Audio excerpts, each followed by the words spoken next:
Very good morning friends. 4:17 বাজে।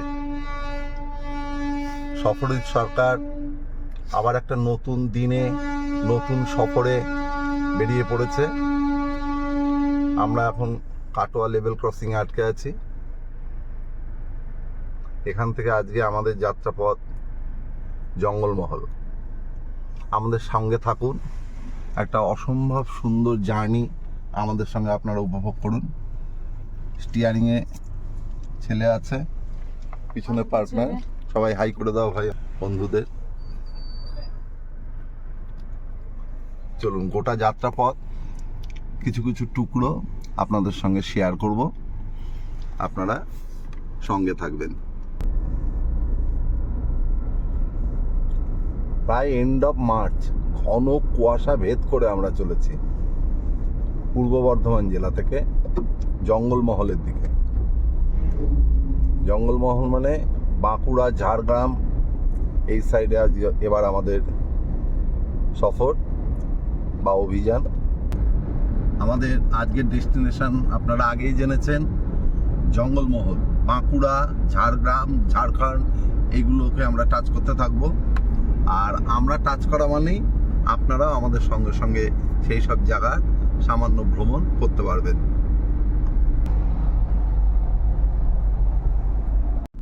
আর আমরা Panagarh bypass ধরব।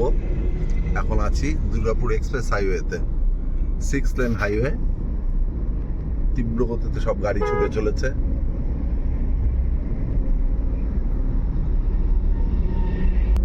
আর জার্নির এই সময়টা হচ্ছে সবচেয়ে সুন্দর।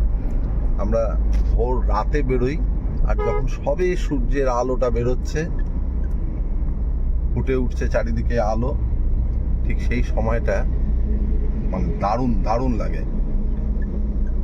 এখন মুশকিল হচ্ছে আমরা এমন একটা হাইওয়েতে পড়ে গেছে, এখন খুব চা চা করছে ভিতরটা।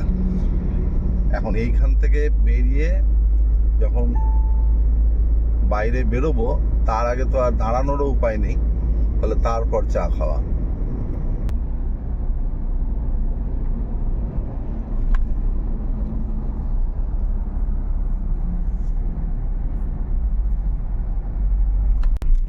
দুর্গাপুর ব্যারেজ।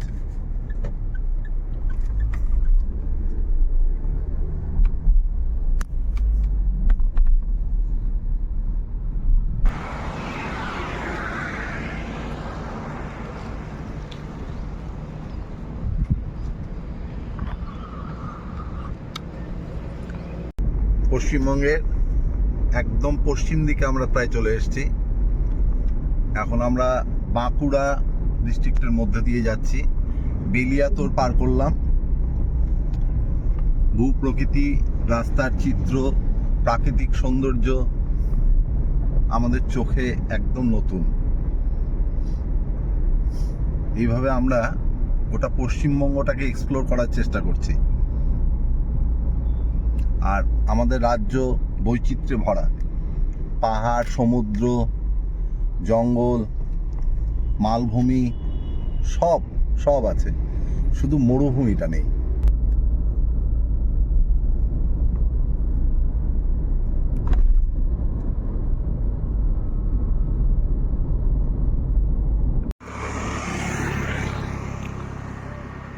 জঙ্গলমহলে এসছি। গোটা রাস্তায় এবার পলাশের আধিক্য খুব কম, খুব অল্প সংখ্যক গাছে পলাশ ফুল এসছে। সম্ভবত এবার আর আসবে না, সম্ভবত কেন আসবে না, গাছ দেখে যা বুঝতে পারছি যে পলাশের এবার আসার সম্ভাবনা কম। মাঝপথে যে সাদা এই ফুলের গাছটা দেখলাম, জানি না নাম এটার, একমাত্র জানি না। আর ওই যে একটা গাছে পলাশ দেখা যাচ্ছে।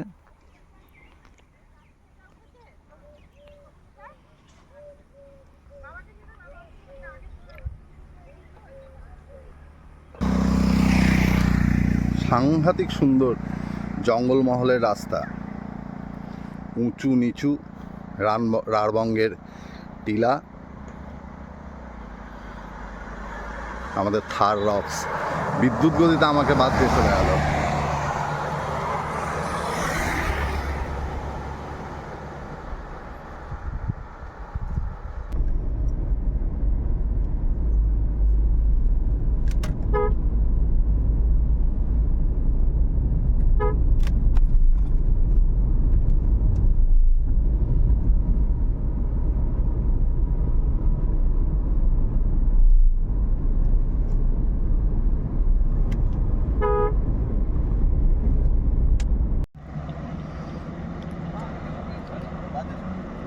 পথ সুন্দর, সিনারি এত সুন্দর যে আমরা ডেস্টিনেশনে পৌঁছানোর আগেই অনেকটা সময় এইখানে ঘোরাফেরা করে ছবি তুলে পার করছি। আমরা এবার চলে এসেছি জঙ্গলমহলে। জঙ্গলমহলে রানীবাঁধ সংলগ্ন ঝিলিমিলিতে রিমিল ইকো ট্যুরিজম, তাদের প্রপার্টিতে এসেছি। আসছে 2 দিন আমাদের, এইটাই হচ্ছে ঠিকানা। চলুন আপনাদের এবার এদের যে টেন্ট আছে, লাক্সারি টেন্ট, সেই টেন্টে আমাদের প্রথম দিনের ব্যবস্থা আছে, দ্বিতীয় দিন আমাদের আছে প্রিমিয়াম কটেজ। তো আজকে টেন্টের আপনাদের নিয়ে যাচ্ছি, চলুন দেখুন।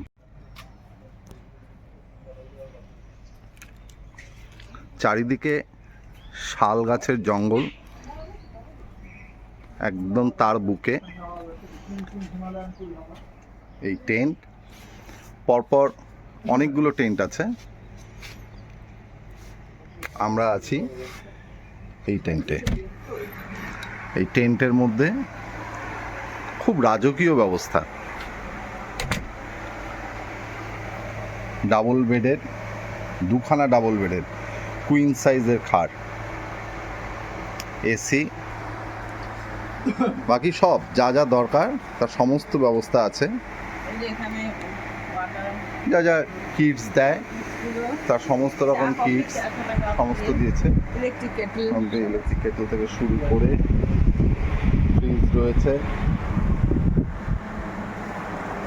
বাথরুমটাও খুব সুন্দর, পর্দা ঠেলে প্রথমেই হচ্ছে বেসিন এরিয়া বা চেঞ্জিং রুম যেটাই বলবেন, ঠিক তারপরেই এইটা হচ্ছে বাথরুম।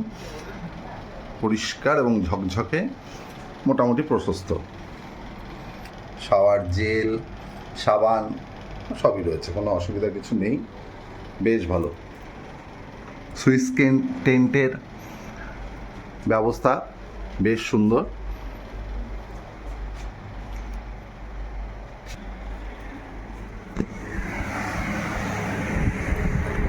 মেনু কার্ড দেখে নিয়ে এখন একটা অর্ডার দিয়ে দেওয়া হবে লাঞ্চে। তার আগে আমরা বেরিয়ে যাব এখন তালবেড়িয়া ড্যাম, সুতান ফরেস্ট। আজকে এইগুলো করে এসে লাঞ্চ করব। তাহলে অভিরাজ, দেরি করে তো লাভ নেই, চলো আমরা ওগুলো ঘুরে আসি। এখন মোটামুটি 11টা 45 বাজে। আমাদের যেহেতু হেভি ব্রেকফাস্ট হয়েছে, রাস্তায় একটা অত্যন্ত সুন্দর ধাবায় আমরা ব্রেকফাস্ট করেছি, ফলে আমাদের এখন লাঞ্চের টাইম আছে। আমরা ওগুলো ঘুরে এসে তারপর লাঞ্চ করব। চলুন আমাদের সঙ্গে। ও আর বাকি প্রপার্টিটা আপনাদের ঠিক সময় দেখিয়ে দিচ্ছি। রিমিল ইকো ট্যুরিজম প্রপার্টির এই যে গাছবাড়িটা ওদের হচ্ছে মেন অ্যাট্রাকশান, শো স্টপার। এর বুকিং পাওয়া খুব মুশকিল। সবার আগে হটকেকের মতন এইটা সোল্ড আউট হয়ে যায়। যথারীতি আমরাও পাইনি, আমাদের তো অনেক পরে বুকিং করা। আর এদের সমস্ত কিছু ডাইনামিক চার্ট অনুযায়ী চলে।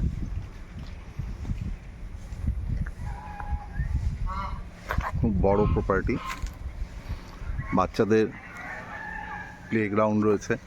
ছোট ছোট বাচ্চা আনলে তাদের তো খুশির সীমানা থাকবে না, এত সুন্দর জায়গা।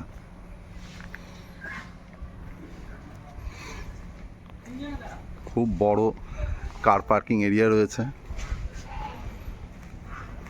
10 থেকে 12টা গাড়ি ধরে যাওয়া কোনো ব্যাপারই না।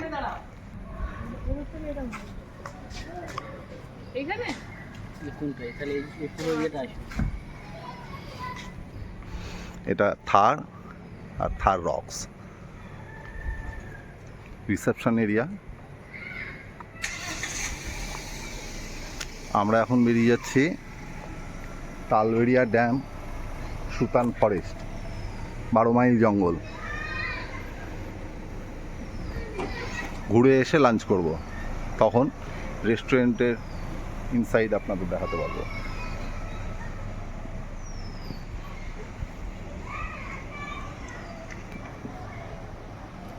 আমরা এবার চলেছি তালবেড়িয়া ড্যাম।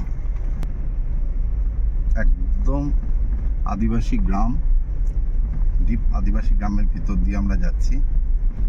এখন প্রায় 4 কিলোমিটার আমাদের রিসোর্ট থেকে গিয়ে তালবেড়িয়া ড্যাম দেখে তারপর আমরা যাব 12 মাইলের জঙ্গল হয়ে সুতান ফরেস্ট। সব কিছু সুন্দর সাজানো, আদিবাসী গ্রাম কত সুন্দর করে সাজিয়ে রেখেছে। তালবেড়িয়া ড্যামে যাওয়ার রাস্তা একদম শুনশান রাস্তা। সম্ভবত আমরাই একমাত্র ট্যুরিস্ট এই মুহূর্তে যারা এই রাস্তা দিয়ে তালবেড়িয়া ড্যামের দিকে যাচ্ছি। শাল জঙ্গলের ভিতর দিয়ে পাকা রাস্তা ছিল এক সময়, এখন সেগুলো ভেঙে প্রায় অফরোডিং হয়ে গেছে। মোটামুটি আর 800 মিটার গেলে পরে আমরা তালবেড়িয়া ড্যামে পৌঁছে যাব। প্রসঙ্গত জানিয়ে রাখি, এই এলাকায় কিন্তু হাতির উপদ্রব আছে।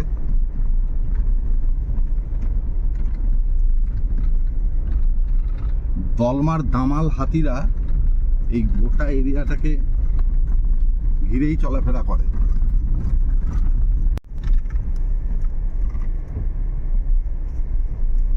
কি ভূপ্রকৃতি, আশ্চর্য ব্যাপার।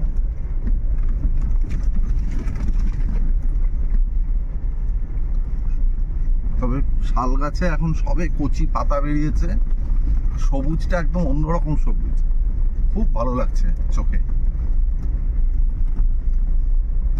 গরম এখনো সেই অর্থে পড়েনি। অভিরাজ, আমাদের গাড়িতে বাইরের টেম্পারেচার কত দেখাচ্ছে এখন? 34। এখন বাইরে 34 ডিগ্রি সেন্টিগ্রেড। আর অদ্ভুত, এত 34 ডিগ্রি সেন্টিগ্রেড বাইরে টেম্পারেচার, একটু ছায়াতে গেলেই কিন্তু আর কোনো অসুবিধা হচ্ছে না। রোদে অস্বস্তি হচ্ছে। তালবেড়িয়া ড্যামের একদম কাছে চলে এলাম। কিছু টুরিস্ট গাড়ি দেখছি, রাস্তায় ছিল না। আমি ভেবেছিলাম বোধহয় আমরাই একমাত্র, কিন্তু না, টুরিস্ট আছে। এখন এই সুন্দর তালবেড়িয়া ড্যামে আমরা চলে এসেছি। এখানে এই মোহনা নামের বোটটায় আমরা এখন বোটিং করব এই তালবেড়িয়া ড্যামে।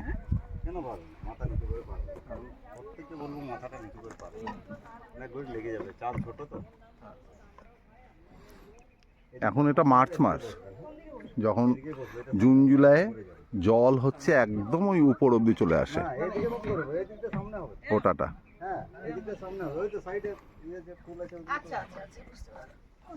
এবার আমার পালা। ভিডিওটা অফ করে যাই মুখ থুবড়ে পড়ার থেকে।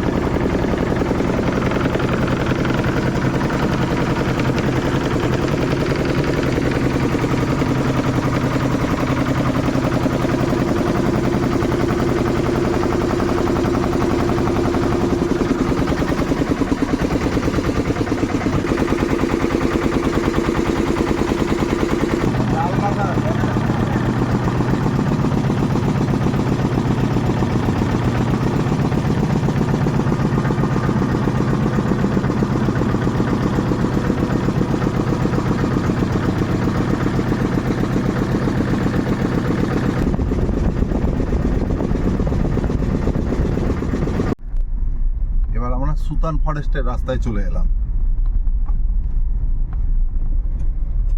নির্জন, নিরিবিলি, জনমানব শূন্য সুতান ফরেস্টের রাস্তা।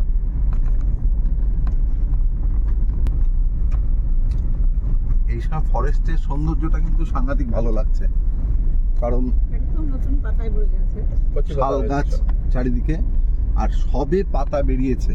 সমস্ত ঝরা পাতায় যে মাটিতে দেখছেন পড়ে আছে, আর নতুন পাতায় চারিদিক প্রকৃতি একদম সবুজ। আর এই রংটা, সবুজটা খুব সুন্দর। ভিডিওতে এটা একটা সুবিধা, এটা যে কতটা খাড়া আপনারা তো বুঝতে পারছেন না, আমরা দেখছি। একদম খাড়া নিচে নেমে এলো, তারপর আবার রাস্তাটা উঠছে।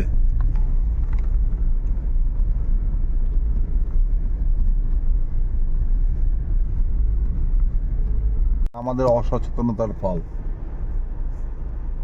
কেউ নিশ্চয়ই বিড়ি সিগারেট খেয়ে ফেলেছে, আর এই যে আগুন ধরে গেছে, আস্তে আস্তে আস্তে আস্তে গোটা জায়গাটা পুড়ে যাচ্ছে।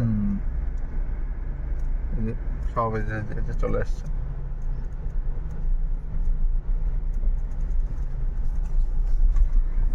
পুরো অফরোডিং করতে করতে আমরা সুতান ইকো পার্কে যাচ্ছি। এটা মাটির তো ঠিকই আছে।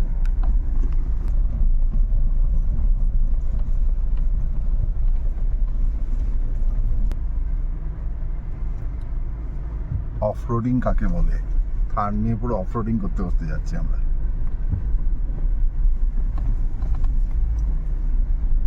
গুন্ডার গুন্ডামি। এই যে হচ্ছে ওয়াচ টাওয়ার।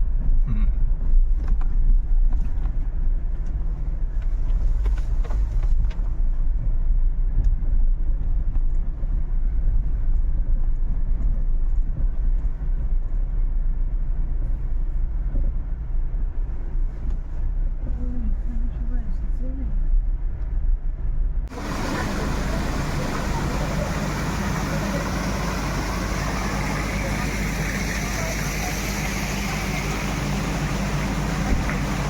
ভেজ থালির মধ্যে আছে ভাত, ভালো ভালো সবুজ চালের শুক্তো, হ্যাঁ বেগুন ভাজা, হ্যাঁ। আলু পোস্ত, ডাল, চাটনি, পাঁপড়, লেবু, স্যালাড। এবার যে মাছ মাংস যা আসবে দিয়েছি, বাকিটা আসবে। এটা একটা স্যালাড দিয়ে দিই। ঠিক আছে।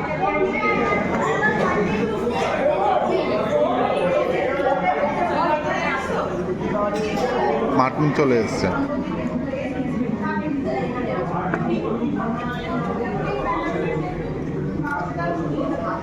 একদম ফুটন্ত মাটন।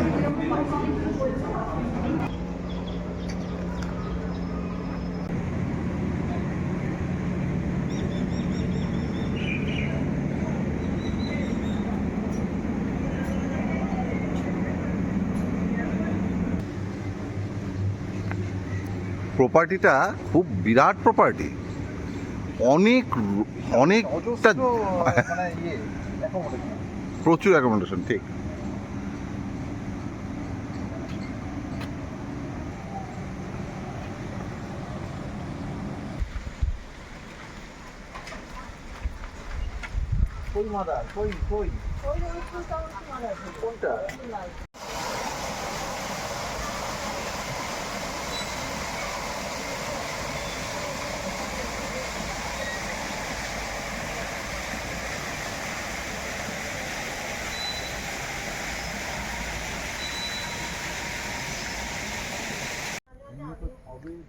রিমলি রিসর্টের সন্ধ্যাবেলাটা আপনারা তো দেখছেন। সরকার মশাই অনেকক্ষণ ধরেই আপনাদেরকে দেখাচ্ছে। আমরাও সন্ধ্যাবেলাটা হেঁটে হেঁটে আশপাশটা গোটা রিসর্টটা ঘুরে ঘুরে দেখছি। এত সুন্দর করে আলো দিয়ে সাজানো। এখন ডিনারে যাব, সকাল সকালেই ডিনার করে শুয়ে পড়বো, কারণ ভোরবেলা উঠে আবার আগামী দিনের আমাদের বেলপাহাড়ির যাত্রা। নতুন আর একটা ব্লগে আপনাদেরকে বেলপাহাড়ি সম্বন্ধে জানাবো আমরা।